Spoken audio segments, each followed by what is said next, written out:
지난주에 에베소서 1장 3절에서 14절까지 몇 주 동안 했습니다.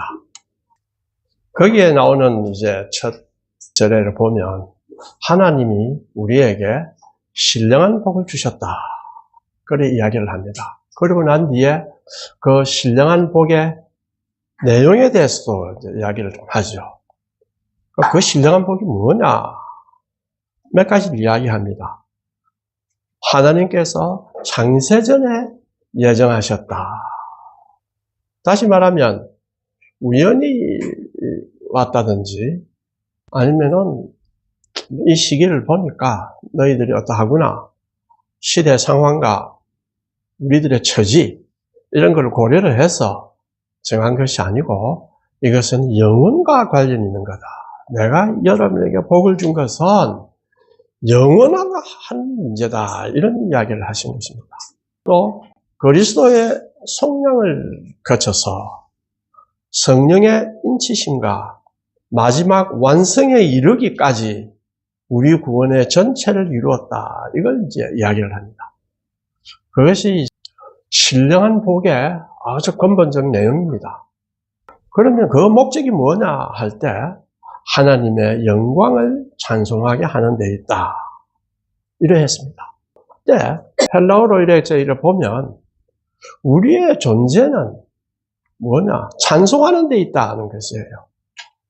그래서 찬송의 존재론이라 이렇게 이야기했습니다. 문제는 누구를 찬송하는가? 하나님을 찬송하는가? 아니면 자신이나 세상 간섭이나 세속적 열망을 찬송하는가? 사탄의 세력을 찬송하는가? 이런 이야기를 했습니다. 우리는 찬송합니다. 우리가 살아있다고 하는 것, 존재한다고 하는 것은 무엇인가 찬송함으로써 존재합니다. 그래서 성경은 참 우리의 신령한 복은 우리는 하나님의 영광을 위하여 하나님의 영광의 찬송을 위하여 존재한다. 이런 것이 이제 핵심이었습니다. 그런데 문제는 뭐냐? 이러한 신령한 복이 있다고 하더라도, 주어졌다 하더라도 이걸 깊이 깨닫지 못하면 그 복을 누리지를 못합니다. 그래서 1장 15절에서 23절의 글은 뭐냐 하면 그 구원의 실제, 신령한 복의 실제를 우리 성도들에게 알게 해 주십시오. 라고 이제 바울은 기도를 합니다. 그 제목이 바울의 기도라 이렇게 했습니다. 자, 우리 사도 바울은 어떤 기도를 하고 있느냐? 여기에서 우리가 이제 기도의 본질이 어떤 것인가에 대해서 조금 알 수가 있습니다. 사실은 내가 기도를 한다. 이럴 때 이 기도는 내가 세계를 어떻게 이해하고 있는가? 내 자신을 어떻게 이해하고 있는가? 이 세계에 대한 세계관을 어떻게 가지고 있는가가 그 방향을 결정합니다. 세계에 대한 이해가 아주 협소하면 그 기도의 내용은 협소한 데 머물러요. 인간은 찬송하는 존재인데 어떤 찬송인가, 누구를 위한 찬송인가, 이런 것들은 다 뭐와 관련이 있습니까? 내 자신의 삶을 지배하는 세계관과 관련이 있습니다.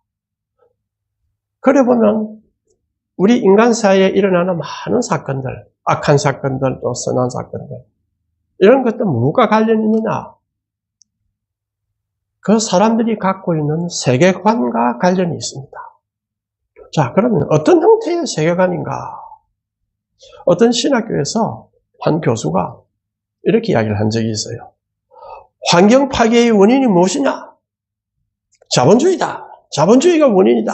하고 막 열변을 토했어요. 그러니까 한 학생이 질문이 있습니다. 만약에 자본주의가 원인이라면 왜 자본주의가 발달한 서구나 일본이나 미국이 환경이 다 파괴돼야 되는데 그와 달리 사회주의 국가라고 하는 중국이나 소련이나 이런 나라들이 더 환경이 파괴되지 않았습니까? 왜 그렇습니까? 그 원인이라는 개념이 틀린 게 아닙니까? 이러니까 이분이 놀래가지고, 그냥 원인이라고 했죠. 막 이러고 이제 넘어갔습니다. 영국에 C.E. 조드라고 하는 아주 불가지론 철학자가 있었어요. 이 사람이 기독교를 회심하기 전에는 어떤 사람이었냐? 아주 대표적인 사회주의자고 절대적 평화주의자였습니다. 그래서 1933년에, 이제 1936년에 2차 대전이 일어났어요. 그러면 1933년에 옥스퍼드 유니언, 그래서 토론을 했습니다.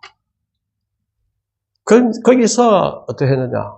우리는 어떠한 일이 있더라도 조국과 국왕을 위해서 싸우지 않습니다. 우리는 평화를 지지합니다. 그래서 전쟁이 나도 우리는 안 싸운다. 이 결의안을 통과시키는데 이 사람이 결정적 역할을 했습니다.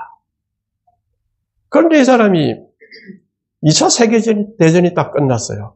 끝나고 난 뒤에 회심해가지고 기독교로 돌아왔습니다. 그래서 이 사람이 쓴 책이, 유명한 책이 하나 있어요. Recovery of Belief, 되찾은 신앙, 혹은 회복한 신앙, 이렇게 되겠죠. 여기에 이런 말이 나옵니다. 마르크스주의나 버나드 쇼가 명시했고, 현대의 심리치료에서 주장하는 관점은 뭐냐? 악이란 환경의 부산물이다. 따라서 환경을 통해서 악을 고치고 심지어 없앨 수도 있다. 이런 이제 사상입니다. 그런 사상을 가지고 정치 제도를 이끄는 대표적인 사람이 누구냐면 히틀러예요. 나치는 우리 독일에 대해 큰 소망을 위해서 세계를 마음대로 우리가 바꿀 수가 있다. 스탈린도 이 자본주의 사회를 우리 소셜리즘으로, 커뮤니즘으로 다 바꿀 수가 있다. 모든 우리의 행동이나 뭐든 다 바꿀 수가 있다. 모든 악은 악한 사회 제도에서 나온다. 자, 그러고 난 뒤에 히틀러의 실패, 스탈린의 실패, 이걸 보니까 안 좋잖아요. 그래서 뭐라 했느냐? 그런 관점은 너무 얄팍하여 용인할 수가 없었다. 도래하지 않은 사회주의에 국가와 정치인의 행동에 무엇보다도 전쟁이 되풀이된다는 사실에 빵빵빵하고 우리 좌파가 늘 실망하는 이유는 바로 원죄의 교리를 버렸기 때문이다. 이렇게 이야기를 합니다. 이제 기독교에는 원죄가 있다 하는 것이 합리적 지식인들한테는 원죄가 있다는 거 하나, 그것 때문에 우리가 벌받고 그것 때문에 우리가 이렇다. 이렇게 하니까 좀 비합리적인 것처럼 보이죠. 그러나 조금만 눈을 떠서 보면은, 이 세계가 원죄가 있다는 말은 무슨 말입니까? 인간은 타락한 존재다. 인간은 환경을 아무리 개선한다 하더라도 아름다운 세계를 만들 수가 없다. 그래, 이 사람이 그래서 깨달은 거 아닙니까? 그래, 열정적으로 사회를 개혁하겠다 하다가, 원죄의 교리를 버리고 나면 더 악한 일이 닥친다. 어떤 문화든지, 어떤 선한 의도를 가지고 있다 하더라도, 하나님을 몰아내다시피 하면, 사람 결국 어디로 가느냐? 섹스, 돈, 정치가 하나님이 물러간 그 자리를 다 채우게 됩니다. 그래서 우리 정치 담론이 갈수록 이념화되고 양극화되는 것은 다 그 때문입니다. 그러니까 이 문제를 해결하기 위해서는 먼저 할 것이 뭐냐? 우리가 다시 하나님께로 돌아가는 것이고 하나님과의 관계를 올바르게 맺는 것입니다. 다시 말하면 우리가 올바른 하나님의 찬송이 되는 것입니다. 그래서 바울이 기도의 핵심이 뭡니까? 우리가 어떻게 하면 하나님의 영광을 위한 찬송이 되는가? 이것입니다. 기도의 셈의 원천은 여기서 나옵니다. 우리가 기도를 열심히 하고 할 때에 그 근본은 여기에서 출발해야 됩니다. 내가 무엇이 필요하다, 무엇이 필요하다. 다 좋지요. 다 기도합니다. 바울은 에베소 성도들에게 이미 받은 복에 덧붙여서 새로운 복을 달라고 하나님께 기도하지 않았습니다. 오히려 그리스도 안에서 너희들은 신령한 복을 받았다. 그 받은 복이 무엇인지를 마음 눈을 밝혀서 계시의 영으로 깨닫게 해달라라고 바울은 기도를 한 것입니다. 이것을 깨닫지 못하면 어떠한 것도 그 사람을 근심 걱정에서 해방할 수가 없습니다. 매일 근심하고 걱정합니다. 하나님 왜 이거 안 해줍니까? 내 아들이 이렇습니다. 누가 이렇습니다. 내 처지가 이렇습니다. 바울이 에베소서를 쓸 때는 바울이 어디에 있었습니까? 감옥에 있었습니다. 그러면 그의 기도의 중심이 우리 같으면 뭐라고 생각하겠습니까? 하나님, 내 감옥에서 내보내주십시오.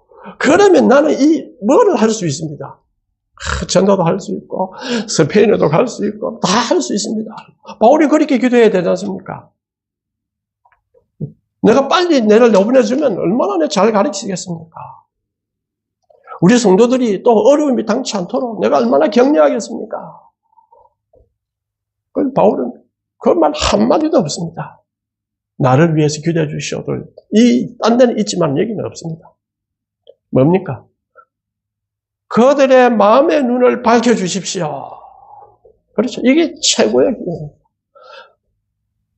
원죄의 교리를 내버리실 때 오는 인간의 비극, 인간이 마음대로 할 수 있다고 하는 비극 똑같죠.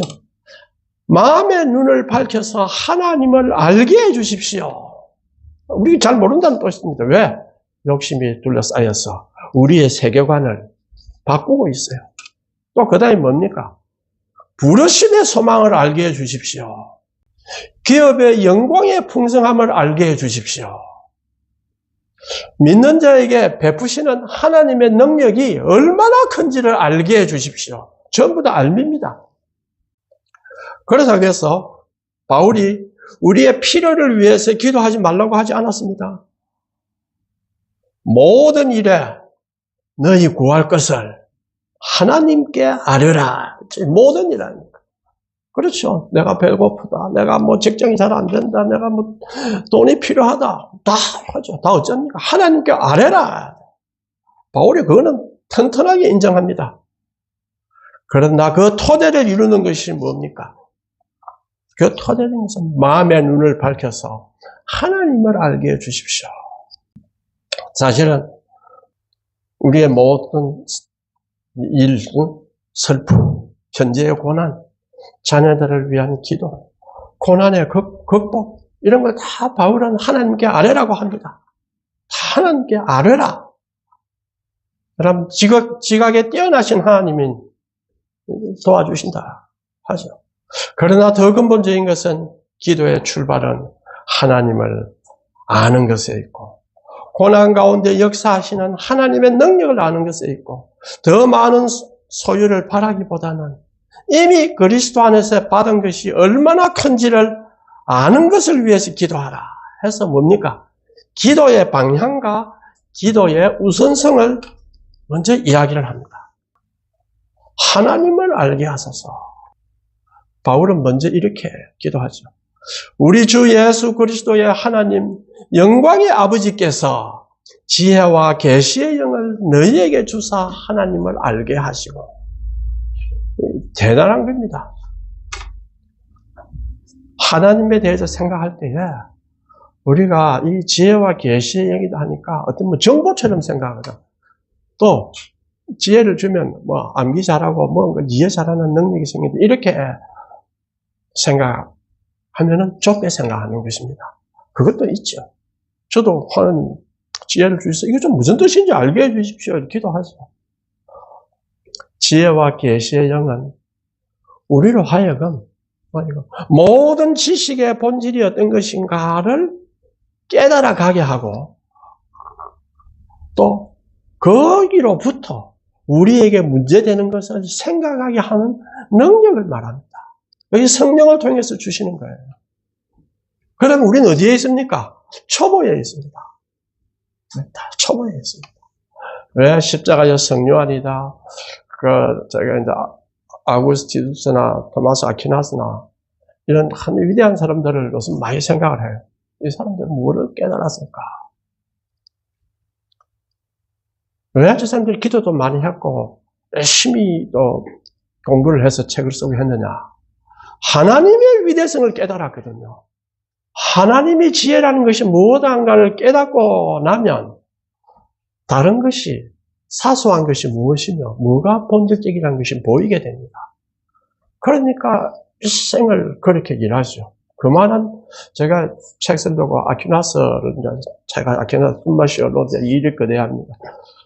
적어도 이제 뭐 남이 해놓은 거 보고 이래 쓰기는 좀 그렇고 해서 다 찾았어요. 방대 9,600페이지인가.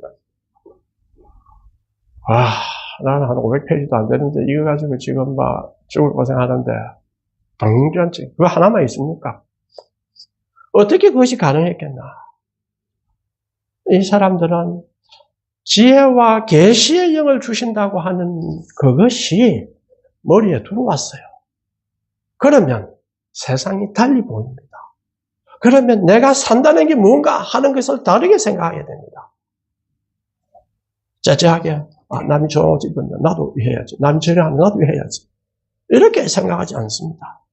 바울은 그걸 알았기 때문에 마음에 안타까워서 교인들에게 이걸 깨달아라. 하나님을 안다는 것은 하나님 자신을 더 깊이 알게 하라. 하나님 자신을 더 깊이 알게 된다는 게 무엇입니까? 하나님 자신을 더 깊이 알게 되면 내가 누구인지를 알게 됩니다. 우리는 보통 내가 누구인지를 아는데 하나님 나는 다 압니다. 근데 이것 때문에 내가 좀 잘 못생기고 이것 때문에 못하는 거죠. 이래 생각하거든요. 근데 바울은 아니다. 네가 하나님을 잘 모른다. 네가 네 자신을 잘 모른다. 이 말 아닙니까? 그렇죠. 그러면 네가 네 자신을 모르고 원하는 것이 많은데 그걸 하나님이 어떻게 들어주겠어요? 그러니까 먼저 뭘 알아야 됩니까? 하나님을 알도록 해라. 그러면 네 자신을 알게 된다. 얼마나 내가 연약한 존재고 얼마나 어리석은 존재고 얼마나 은혜가 필요한 존재인지를 알게 된다. 그리고 내가 나에게 필요하다고 생각했던 것이 사실은 아직 멀었다. 너는 그것이 더 필요한 것이 아니고 다른 것이 더 필요하다. 이걸 가르쳐 줍니다. 내가 열심히 일하고 열심히 돈도 벌려고도 하고 또 열심히 공부해서 뭐 쓰려고 하고 그러나 정말 나에게 필요한 것이 뭐며 정말 내가 누군가를 알지 못하면 그거는 다 독이 될 수가 있습니다. 하나님께서 나를 얼마나 귀하게 여기시는지 무엇을 위해서 하나님이 나를 부르셨는지를 하나님을 알게 되어 갈수록 그 알미 깊어집니다. 그래서 바울은 이렇게 고백했죠. 나의 나된 것은 하나님의 은혜로 된 것이니. 자, 바울이 우리는 인사처 전부 다 그럽니다. 내 용돈 많이 벌었어요. 하나님의 은혜죠. 실제로 그럴까요? 저것이 독이 되어서 저 재산이 독이 되어서 나로 하여금 하나님 섬기는 걸 못하게 만든다 이거야. 근데 본인은 모르죠. 교회만 갔다 오고 하고 사니까 인생이 행복하다 이거야. 그게 독이 되어가 점점 더 이스라엘이 번영할 때 선지자들이 얼마나 외쳤습니까? 그 번영은 타락의 길로 간다. 그걸 이스라엘은 좋아했거든요. 제사를 이렇게 드리니까 이런 복이 오더라. 좋아했습니다. 그러나 결국 이스라엘은 멸망으로 갔습니다. 지금이 중요한 게 10년 뒤, 20년 뒤, 30년 뒤 하나님의 영광을 위해서 살고 하나님을 이해하게 되고 그걸 통해서 자신을 알게 되는 것이 끊임없이 이루어지지 않으면 지금은 좋을지 몰라요. 지금은 할 수 있습니다. 그러나 사도 바울은 그 사도로서 그 글 쓰는 편지 쓰는 거 안 보이소. 딱 백성 교인들을 앉혀놓고 위에서 팍 가르치는 그렇죠. 그 위험이 거대합니다. 사도 바울이 그래서도 바울이 뭐라 하냐? 나는 죄인의 개수다. 나의 나된 것은 하나님의 은혜로 된 것이다. 하나님을 깊이 알아가니까 바울은 거꾸로 엄청난 성경 업적에도 불구하고 자신을 더 크게 보지 않고 하나님의 은혜 없이는 내가 살 수 없구나 하는 자신을 발견해 갑니다. 그래서 아구스티누스도 칼빈도 하나님을 아는 것과 자신을 아는 것을 함께 붙들었습니다. 하나님을 아는 것과 나 자신을 아는 것은 떨어져 있지 않습니다. 어두운 방에 있을 때 이따가 문을 타고 햇빛도 쫙 들어가요. 먼지가 어마어마하게 많죠. 그렇죠. 우리 딱 문 열고 딱 해보세요. 먼지가 쫙 들어옵니다. 햇빛이 말이야 먼지를 갖고 왔나? 야, 문 닫아라, 문 닫아라. 햇빛 들어오니까 먼지가 많이 들어온다. 그렇습니까? 햇빛이 들어오니까 먼지가 갑자기 생겼습니까? 그렇지 않습니다. 빛이 방을 더럽힌 것이 아니고 빛이 들어왔기 때문에 원래 있던 것이 보이는 것입니다. 하나님을 알아가는 것도 이렇습니다. 내가 이만하면 안 되겠구나 하는데 하나님의 거룩하심을 조금 더 아니까 내가 이런 은혜를 받아놓고 내가 이래 살고 있나? 그렇죠. 그런 회개가 안 나오겠습니까? 하나님의 은혜를 알수록 내가 얼마나 엉터리로 살아왔고 엉터리로 살고 있는지가 보입니다.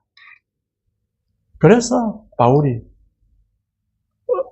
하나님의 은혜가 얼마나 필요한 존재라고 하는 것을 우리에게 이야기를 한 것입니다. 또 하나님의 사랑을 알수록 또 다른 면도 보입니다. 내가 하나님께 얼마나 귀한 존재였구나. 하나님이 나를 이렇게 귀한 존재로 만들어 주었구나. 그래서 내가 살았구나. 저도 제 자신을 돌아봤습니다. 야, 내 나이 이래 됐는데 주위에서 뭐라죠? 야, 니 지금 몇 살인데? 이제 적당히 놀아라. 니 공부도 많이 안 했나? 뭘 그래? 열심히 그래 잠도 안 자고 그렇게 살라 하느냐? 응? 적당하게 쉬어가면서. 야, 그러다 다 천당 가는데, 믿음으로 천당 가는데, 뭐 때문에 그래 하려 하느냐. 그런 생각이 자꾸 유혹이 오지요. 그런 생각이 듭니다. 그런데, 제가 이제 공부하면서 하나님을 좀 알아가니까, 달라졌어요. 과거에 하나님이 나에게 주신 은혜가 얼마나 컸었는데, 내가 얼마나 불평하며 엉터리로 살았는가. 이게 내 동생들한테, 내 부모님한테, 내가 이랬을 거. 주마등처럼 들어옵니다. 그러면, 이제 늙었으니까 적당히 살겠다가 되겠습니까? 죽도록 충성하라. 생명의 멸류관이 너에게 주리라.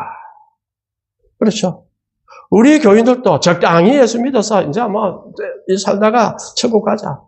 난 어려우니까 살 수 없이 돈을 벌어야 되니까 할 수 없다. 이런 식으로 생각하시면 안 됩니다. 하나님의 부르심이 있기 때문에 그거는 개인마다 고유한 거고 하나님은 그 부르심을 가지고 판단하지 외적인 것 가지고는 절대 판단하지 않습니다. 그래서 바울이 너희 마음의 눈을 밝히사 이래요. 마음이 뭘까요? 마음의 눈을 밝히라. 그냥 머리의 눈을 밝히라. 이성적으로 눈을 떠라 이래 하지 않습니다. 마음의 눈을 밝히라. 마음은 생각과 판단과 의지와 욕망을 포함하는 인간의 존재의 중심에 있습니다. 그래서 아브라함 카이퍼가 종교의 자리는 마음이다.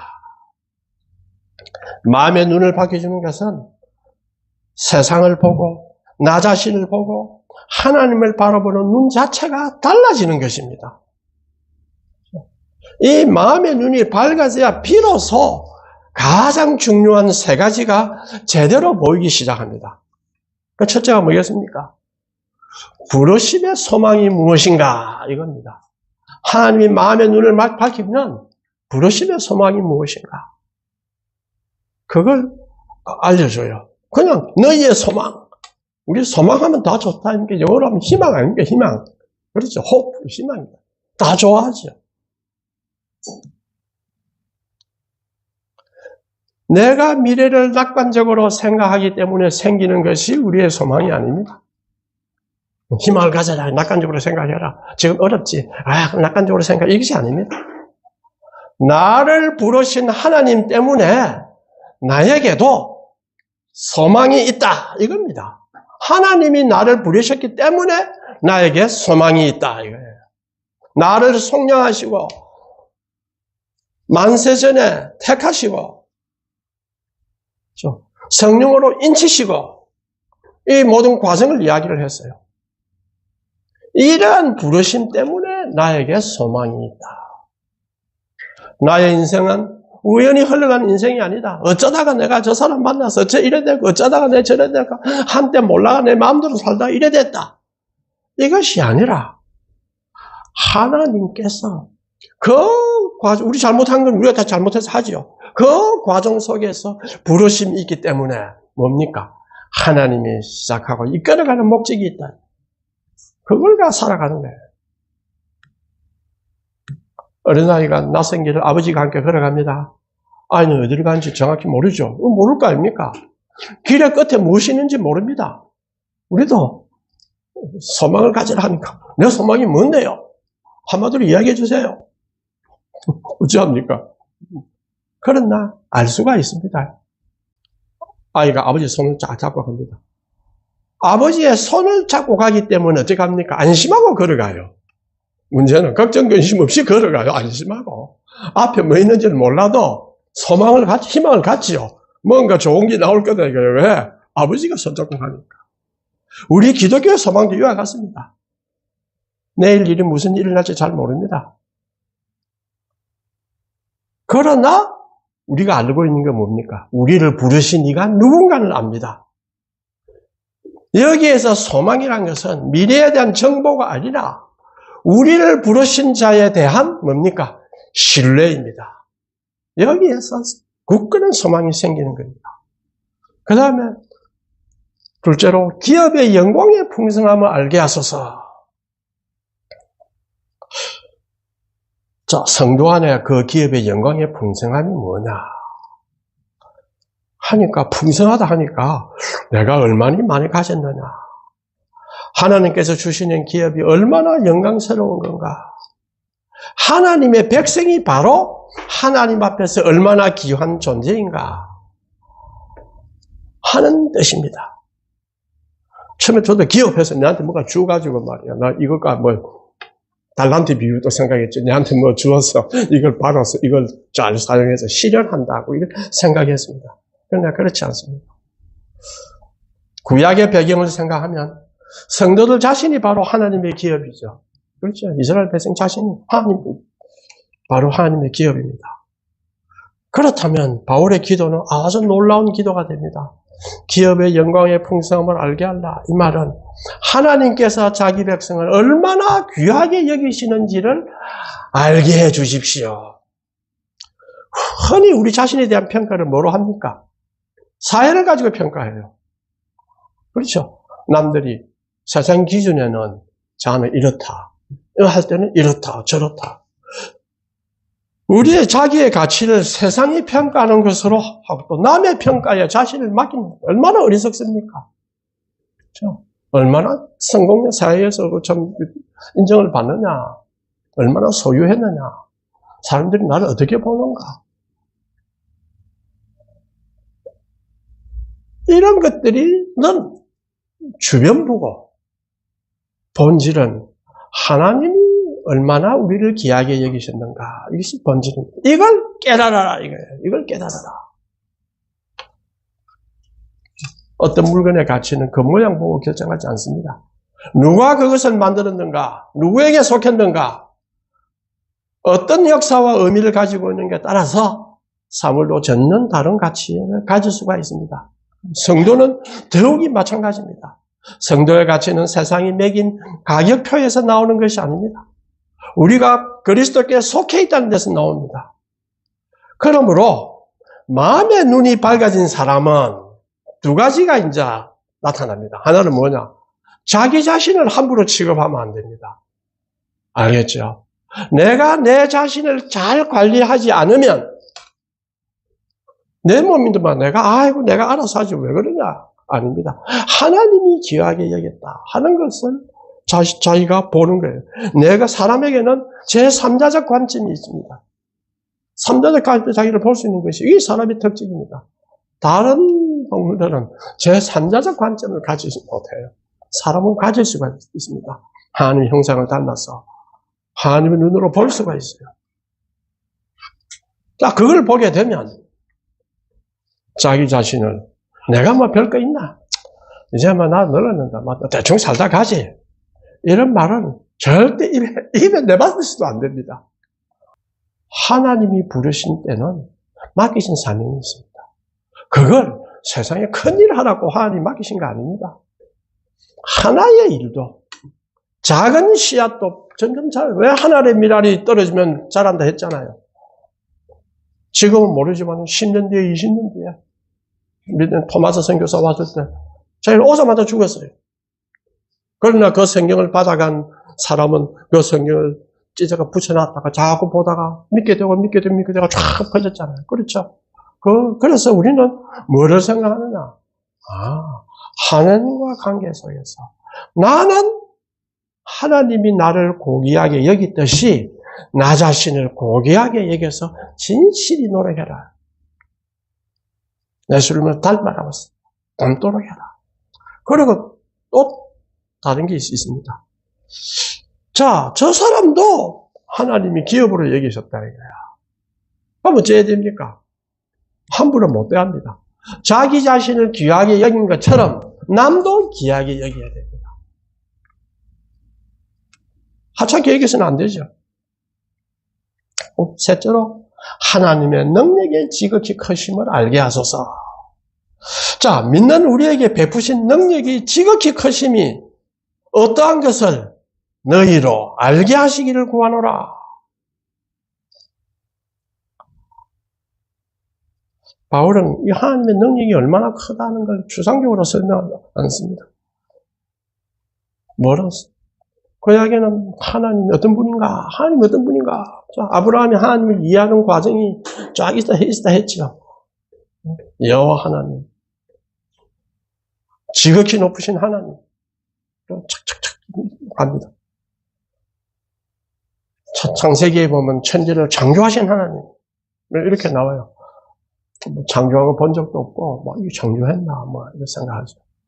바울은 뭐였나? 역사적 사건으로, 누구나 볼 수 있는 사건으로 예수 그리스도의 부활을 이야기했습니다.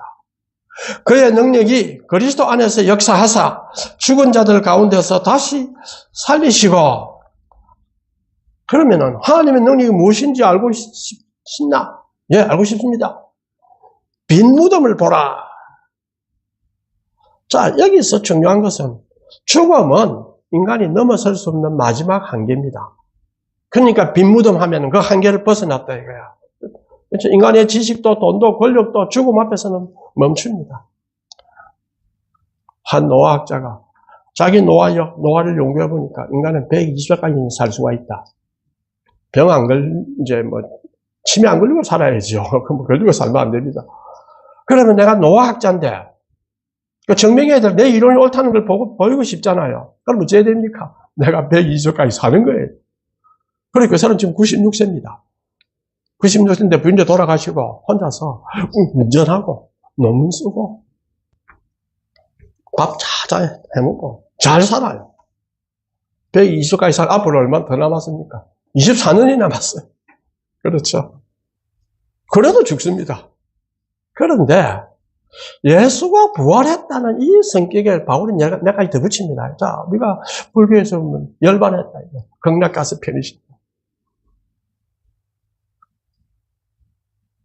그럼 부활해서 예수님도 부활해서 천국 가서 가만히 있다. 그럼 무슨 가치가 있습니까? 자기 부활해서 끝났는데. 그래서 그리스도의 부활은 하늘에 올리시고 하나님의 오른편에 앉히셨다.